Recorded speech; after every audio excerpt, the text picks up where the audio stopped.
We are all equal.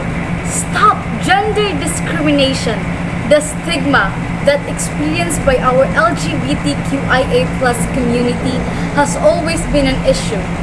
Bisag asa or bisag kanos there is always been an LGBTQIA plus na ginahalayan, bullied or ginadiskrimina tungod sa ilahang sexual orientation and gender identity and expression. This must be stopped. Pantay na karapatan, freedom of expression, same-sex marriage. Yan ang sigaw ng mga ating kababayang kabilang sa LGBT community.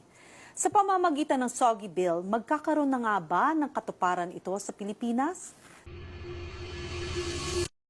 Senate Bill number 689, known as SOGI Equality Bill, is a legislative proposal in the Philippines aimed at prohibiting discrimination based on sexual orientation, gender identity, and expression.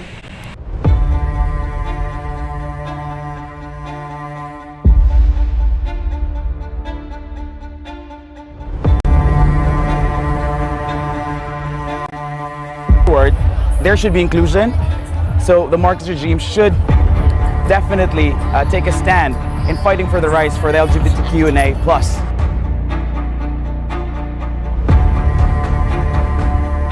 Para sa imo, angay ba mahimong law ang SOGI Bill?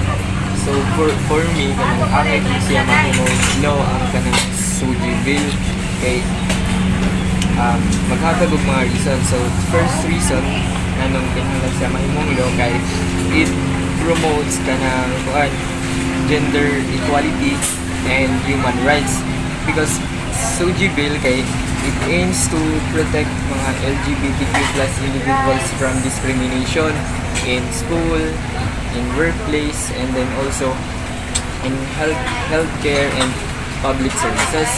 So, and then also, pag mahimo na siyang law, kaya ang mga kantong LGBTQ plus individuals, kay makagain sila o kanang, or mahatagan sila o kanang mga basic human dignity or dignidad sa ilang kanang kinabuhi. And then also, another reason kay it fills the gap. So, anong it fills the gap man? Kay because Philippines has no kanang